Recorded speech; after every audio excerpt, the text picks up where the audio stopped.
साथियों नमस्कार। मैं एडवोकेट प्रमोद कुमार आपसे मुखातिब हूं। दोस्तों,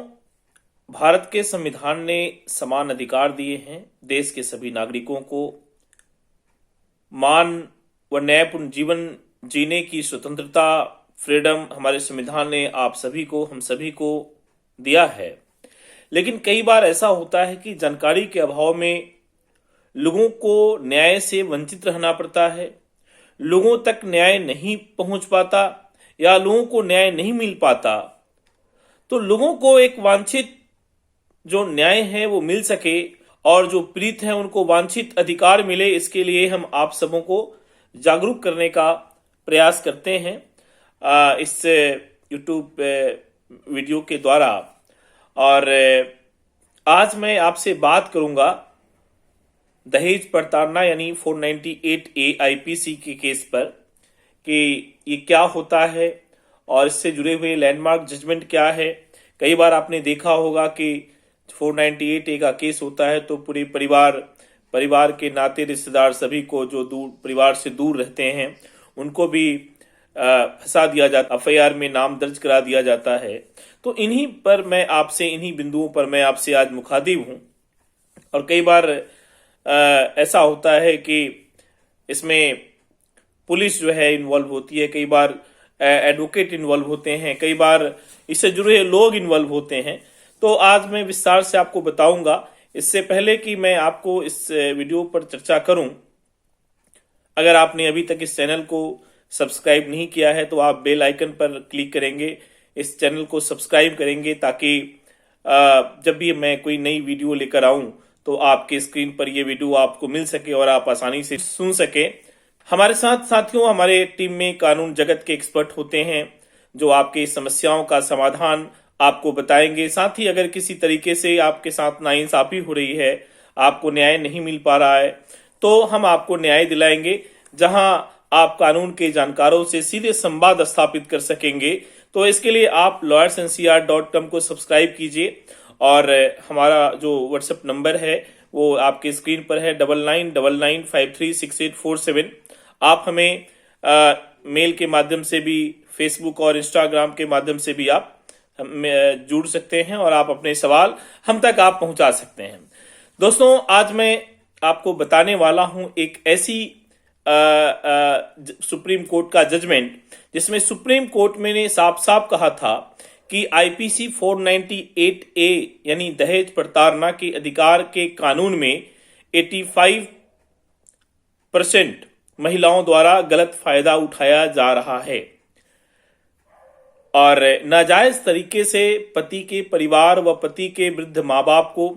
उनके नाते रिश्तेदार को, उनके रिलेटिव को, उनके दूर दराज की जानने वालों को, यहां तक कि जिसको आप परिवार से कोई लेना देना नहीं है उन लोगों का भी नाम एफआईआर में दर्ज करा दी जाती है या 164 के बयान में, 164 के स्टेटमेंट में दर्ज करा दी जाती है और उसको माध्यम बना करके एफआईआर में भी दर्ज करा दी जाती है, जिसका एक तरीके से आप कह सकते हैं कि ये मिसयूज किया जा रहा है कानून का, है ना। तो इन तमाम बिंदुओं पर मैं आज आपसे बात कर रहा हूं। 498A की धारा को साथियों इसलिए लाया गया था, मैं इस पर भी आपको विस्तार से बता दूं कि इस धारा को इसलिए लाया गया था कि अगर कोई महिला को उसके ससुराल में दहेज के लिए, दहेज मांगने को लेकर कोई मारपीट, लड़ाई झगड़ा किया जाता है, गाली गलौज करता है या कोई दहेज को लेकर अत्याचार करता है, तो ऐसे में वो महिला 498A के अधिकार के तहत अपना बचाव कर सकती हैं और अपने हक की लड़ाई को लड़ सकती हैं। लेकिन कुछ नाराज और जो वैवाहिक जीवन में कह सकते हैं असंतुष्ट कुछ महिलाएं हैं जो 498A को हथियार के तौर पर इस्तेमाल करना शुरू कर दिया, जबकि इस कानून को 498A को बचाव के रास्ते के लिए बनाया गया था, लेकिन बचाव के तौर पर कम, अब इसे वीपन के तौर पर ज्यादा इस्तेमाल किया जाने लगा। पति के परिवार को फंसाया जाने लगा, रिश्तेदारों को, उनके बूढ़े माँ बाप को, और फंसाने में इस्तेमाल जब ज्यादा से ज्यादा होने लगा तो सुप्रीम कोर्ट ने इस चीज को ऑब्जर्व किया। और क्योंकि ये एक ऐसा आसान रास्ता है एक लड़की के लिए अपने पति के परिवार को फंसाने में, जिसमें कि पति व पति के रिश्तेदारों को हरास किया जा सके, जेल तक पहुंचाया जा सके, तो साथियों इस जजमेंट में एक ऐसी बात कही गई कि 498A के केस में लगभग 93.06%, यानी करीब करीब 94% मामले जो है वो पुलिस चार्जशीट फाइल करती है और यानी इसका जो है चालान दाखिल करती है, जिसमें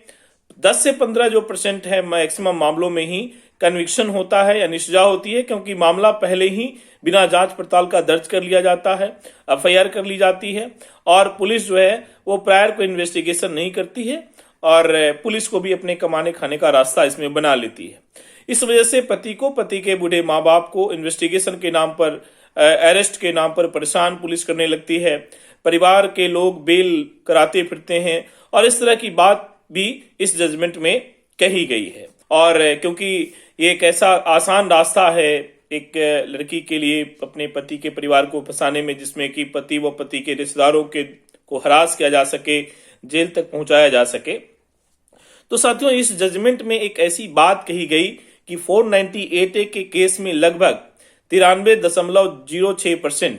यानी करीब करीब 94% मामले जो है वो पुलिस चार्जशीट फाइल करती है और यानी इसका जो है चालान दाखिल करती है, जिसमें 10 से 15 जो % है मैक्सिमम मामलों में ही कन्विक्शन होता है यानी सजा होती है, क्योंकि मामला पहले ही बिना जांच पड़ताल का दर्ज कर लिया जाता है, एफआईआर कर ली जाती है और पुलिस जो है वो प्रायर को इन्वेस्टिगेशन नहीं करती है और पुलिस को भी अपने कमाने खाने का रास्ता इसमें बना लेती है। इस वजह से पति को, पति के बूढ़े माँ बाप को इन्वेस्टिगेशन के नाम पर, अरेस्ट के नाम पर परेशान पुलिस करने लगती है। परिवार के लोग बेल कराते फिरते हैं और इस तरह की बात भी इस जजमेंट में कही गई है। मैं आगे बताऊंगा वो जजमेंट कौन सा है। दोस्तों, अगर आप भी 498A को सफर कर रहे हैं तो आप इसको ध्यान से सुनिए आखिरी तक, और अगर 498A का मिसयूज करके आपके परिवार को फंसाया गया है तो आप इस जजमेंट को इस्तेमाल कर सकते हैं। अगर कोई पुलिस अधिकारी, जांच अधिकारी यानी आईओ कंटेम्प्ट करता है या करती हैं तो आप आईओ के खिलाफ भी कंप्लेन कर सकते हैं और आईओ के खिलाफ भी जो है वो डिपार्टमेंटल इंक्वायरी हो सकती है। इस जजमेंट का नाम आपके स्क्रीन पर है, Arnesh Kumar versus state of Bihar. Supreme court की जजमेंट है, साल 2014 में यानी 2014 में डिसाइड हुआ था और आप चाहें तो इसे गूगल से भी आसानी से डाउनलोड कर सकते हैं और आप इसे आसानी से इसको रीड आउट कर सकते हैं, इसको समझ सकते हैं। इस केस में मामला कुछ यूं था, मैं इस केस के मामले पर भी आपसे थोड़ा सा रूबरू हो जाऊं कि इस केस में मामला कुछ यूं था कि पत्नी ने सास ससुर पर इल्जाम लगाई कि उन्होंने दहेज की मांग करी है। जब ये बात पत्नी ने अपने पति को बताई तो पति ने अपने माँ और पिता का साथ दिया और ये बोला कि तू दहेज ले आ, नहीं तो तुझे यहाँ से बाहर निकाल देंगे और दूसरी शादी कर लूंगा। जब पत्नी दहेज की मांग को पूरा नहीं कर पाई तो पत्नी को सभी ने धक्के मारकर घर से बाहर निकाल दिया। यह एफआईआर में मुख्य रूप से इंगित है, रजिस्टर्ड है और ये स्टेटमेंट जो है लड़की के तरफ से उसमें दिया गया। उसके बाद 498A का मामला दर्ज हो जाता है। पुलिस 498A का मामला एफआईआर दर्ज कर लेती है और दर्ज होने के बाद ऑब्वियसली पति के परिवार के लोग बेल कराने के लिए वो सेशन कोर्ट जाते हैं। सेशन कोर्ट में बेल को डिसमिस कर दिया जाता है। फिर उसके बाद हाई कोर्ट में बेल लगाई जाती है, वहां भी डिसमिस कर दिया जाता है। उसके बाद ये मामला आता है सुप्रीम कोर्ट। सुप्रीम कोर्ट में, जहां ये सुप्रीम कोर्ट इस केस की सुनवाई करती है और यहां पर जब सुनवाई होती है तो इस केस में जजमेंट के साथ गाइडलाइन भी सुप्रीम कोर्ट जारी करती है, क्योंकि सुप्रीम कोर्ट जब ऑब्जर्व करती है सारी चीजों को तो सुप्रीम कोर्ट जो है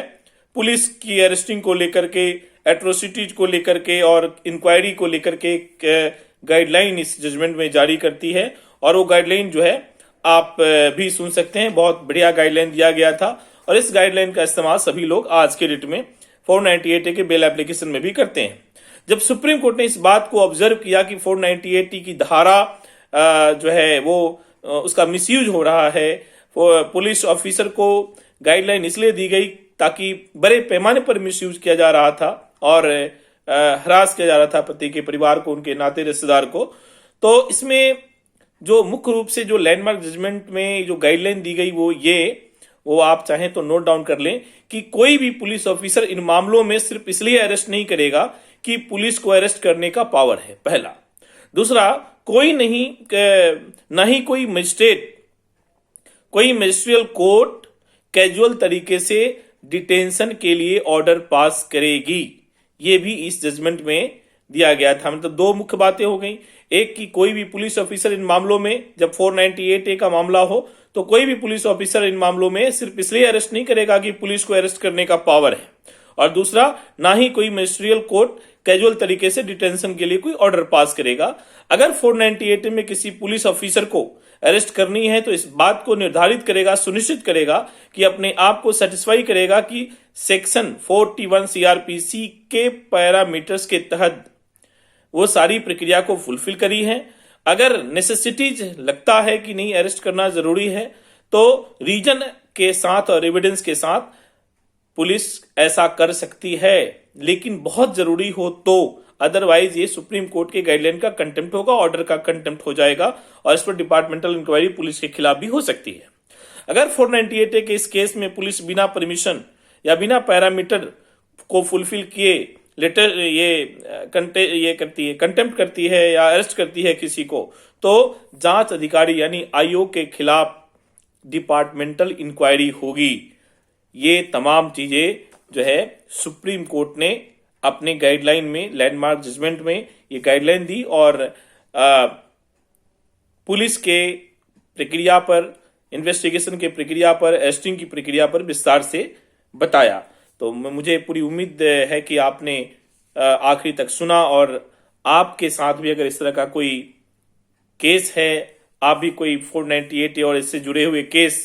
में कहीं सफर हो रहे हैं, तो आप इस जजमेंट का इस्तेमाल करेंगे, इस गाइडलाइन को पढ़ेंगे और आप अपने केस में इसका फायदा उठाएंगे। आज मैं इस वीडियो को ही रोक रहा हूं। मुझे उम्मीद है कि आप अधिक से अधिक लोगों तक शेयर करेंगे और अगर आपके साथ कोई इस तरीके का केस चल रहा है तो आप इस केस का रेफरेंस लेकर के आप अपने केस में इस्तेमाल करेंगे और इसका फायदा उठाएंगे। जय हिंद।